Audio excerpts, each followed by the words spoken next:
السلام علیکم ورحمۃ اللہ وبرکاتہ۔ صفوں کو سیدھا نہ کرنا اور مل کر کے کھڑے نہ ہونا، یہ بھی نماز کی غلطیوں میں سے ایک غلطی ہے۔ جیسا کہ بعض نمازی صفوں کو سیدھا کرنے اور مل کر کھڑے ہونے کا اہتمام نہیں کرتے اور اس کے اندر تساہلی اور لاپرواہی برتتے ہیں، اور وہ کبھی صفوں میں آگے پیچھے ہوتے ہیں اور یا تو ان کے درمیان خالی جگہ باقی رہتی ہے، اور یہ دونوں طریقہ غلط ہے۔ صحیح بخاری کی روایت ہے، اللہ کے رسول صلی اللہ علیہ وسلم نے ارشاد فرمایا، سووا صفوفکم، کہ تم صفوں کو برابر کرو، فإن تسویۃ الصفوف من اقامت الصلاۃ، اس لیے کہ صفوں کو برابر کرنا نماز کے قائم کرنے سے ہے، یعنی نماز کے قیام میں سے ہے صفوں کا برابر کرنا۔ تو صفوں کا برابر کرنا یہ نماز کے قیام میں سے ہے، لہذا تم صفوں کو برابر کرو۔ اور ایک دوسری روایت میں جو صحیح مسلم کی روایت ہے، اس میں ہے کہ سووا صفوفکم فإن تسویۃ الصف من تمام الصلاۃ، یعنی تم صفوں کو برابر کرو کیونکہ صف کو برابر کرنا نماز کو مکمل کرنے میں سے ہے۔ تو ان دونوں روایتوں سے یہ بات واضح ہوتی ہے کہ نماز اس وقت تک قائم نہیں ہوتی یا نماز اس وقت تک مکمل نہیں ہوتی جب تک کہ اس میں صفیں سیدھی نہ کی گئی ہوں۔ اور اللہ کے رسول صلی اللہ علیہ وسلم اس قدر صف کے سیدھی کرنے کا اہتمام کرتے تھے کہ نعمان بن بشیر رضی اللہ تعالیٰ عنہ کہتے ہیں، صحیح مسلم کی روایت ہے، کان رسول اللہ صلی اللہ علیہ وسلم یسوی صفوفنا حتی کأنہا یسوی بها القداح، کہ اللہ کے رسول صلی اللہ علیہ وسلم ہماری صفوں کو سیدھی کرتے تھے یہاں تک کہ ایسے لگتا گویا آپ ان کے ساتھ تیر کی لکڑی کو سیدھا کر رہے ہیں، یعنی جس طرح سے اہتمام کے ساتھ تیر کی لکڑی سیدھی کی جاتی ہے، تیر سیدھا کیا جاتا ہے، اس لیے کہ اگر تیر میں ذرا سا ٹیڑھا پن رہا تو وہ صحیح نشانے پہ نہیں لگے گا۔ تو اسی طرح اللہ کے رسول صلی اللہ علیہ وسلم تیر کی لکڑی کے مانند صفوں کو سیدھا کیا کرتے تھے۔ اور ابو مسعود رضی اللہ تعالیٰ عنہ کہتے ہیں، صحیح مسلم کی یہ بھی روایت ہے کہ کان رسول اللہ صلی اللہ علیہ وسلم یمسح مناکبنا فی الصلاۃ، کہ اللہ کے رسول صلی اللہ علیہ وسلم نماز میں ہمارے کندھوں پر ہاتھ پھیرتے ہوئے فرماتے تھے، ویقول، اور کہتے تھے، استووا، تم صفوں کو برابر کرو، تم سیدھے ہو جاؤ، برابر ہو جاؤ، ولا تختلفوا، اور اختلاف مت کرو، آگے پیچھے مت ہو، فتختلف قلوبکم، ورنہ تمہارے دلوں میں پھوٹ پڑ جائیں گے، تمہارے دل مختلف ہو جائیں گے، تمہارے دلوں کے اندر اختلاف پیدا ہو جائے گا۔ اور اللہ کے رسول صلی اللہ علیہ وسلم کا فرمان صفوں کو سیدھی کرنے کے اور مل کر کے کھڑے ہونے کے تعلق سے سنن ابو داؤد کی روایت ہے کہ اللہ کے رسول نے فرمایا، اقیموا الصفوف، کہ تم صفوں کو سیدھی کرو، وحاذوا بین المناکب، اور کندھوں کو برابر کرو،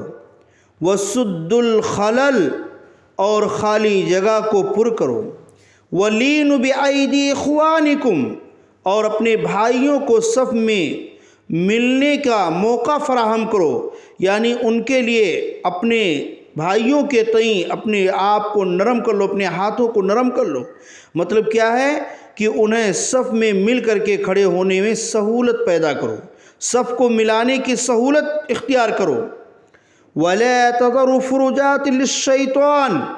اور تم شیطان کے لیے صف کے درمیان میں خالی جگہ نہ چھوڑو، بلکہ مل کر کے کھڑے ہو، اس لیے کہ صف کے درمیان میں جو جگہ خالی رہ جاتی ہے اس میں شیطان گھس جاتا ہے۔ وَمَنْ وَصَلَ صَفًّا وَصَلَهُ اللَّهُ، اور آگے اللہ کے رسول صلی اللہ علیہ وسلم نے فرمایا کہ جو صف کو ملائے گا اللہ تعالیٰ اسے اپنی رحمت سے ملائے گا۔ وَمَنْ قَطَعَ صَفًّا قَطَعَهُ اللَّهُ، اور جو صف کو کاٹے گا اللہ تعالیٰ اسے اپنی رحمت سے کاٹ دے گا۔ اس سے واضح ہوتا ہے کہ صف میں خالی جگہ باقی رکھنا یہ شیطان کے لیے ہوتا ہے، کہ اس میں شیطان گھس کر کے اور نماز کو خراب کرتا ہے۔ اسی طرح صف کو ملانا